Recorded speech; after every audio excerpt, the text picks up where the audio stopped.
Let's Grow Together by Dr. Mamjara Tomlinson Tal. Third reading by Dr. Tomlinson Tal. As I engage in self-reflection, one of the lessons learned was how badly the men in our community need our tender love and care.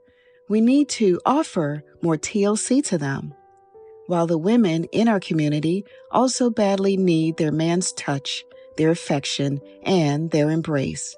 Did you know there's power in our touch? Touch is a language all its own. Touch is even more impactful than words. Quote, touch is a physical action that leads to a chain of bioelectric and chemical changes that relaxes the nervous system, end quote, Rayner 2017. In order to heal our community, we'll have to make some changes in our individual practices and within our culture. Whether it's a friendly, non-sexual touch or an intimate or affectionate touch, we can learn to practice our original ways of expressing our emotions again. This could lead to more personal and social fulfillment. Quote, touch has a positive effect on us. We need a daily dose of touch. End quote. Field 2014. Some things could work and some things probably won't work in modern times due to different trends and phenomena like no-touch policies.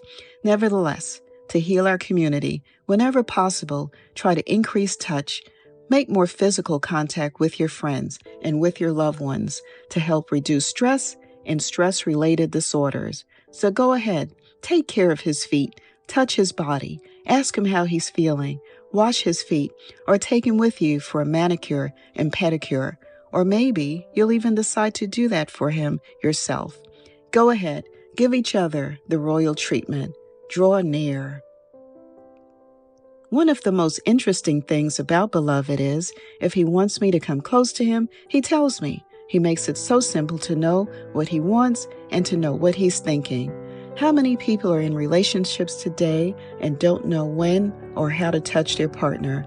It's vital to maintain closeness and have frequent contact with one another.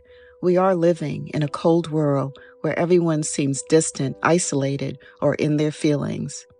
Of course, there are individuals who might have a touch aversion. Not everyone likes to be touched or have their back massaged or have their feet washed. It all depends on the individual's culture, childhood experiences, trends, and what they learn from their environment.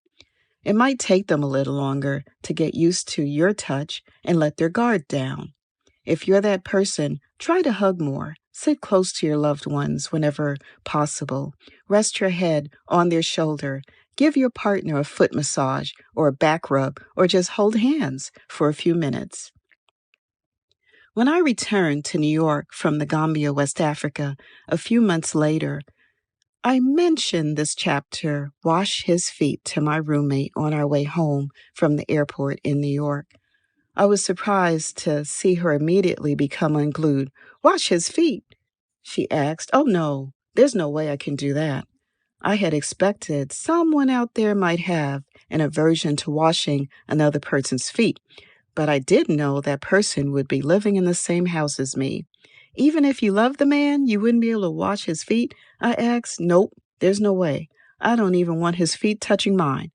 I don't want him to rub his feet on me. Ever. Nope, I am not doing that, my roommate said. Not even if he was sick, I asked.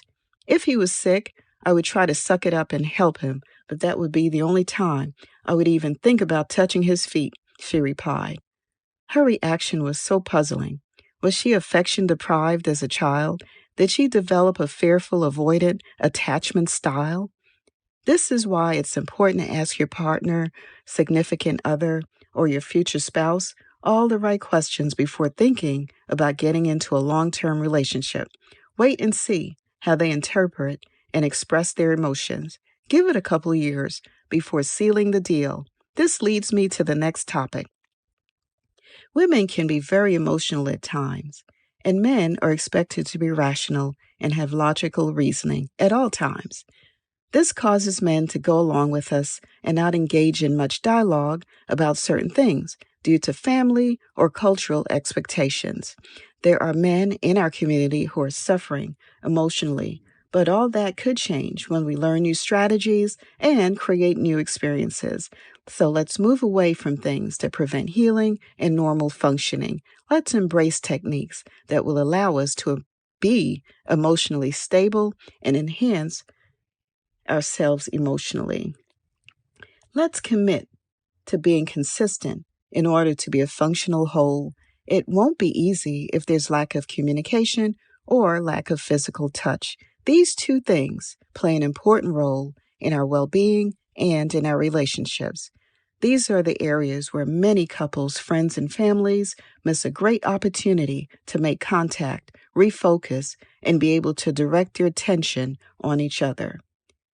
How can you develop interpersonal relationships if you are someone who is from a dysfunctional family or lacks social support?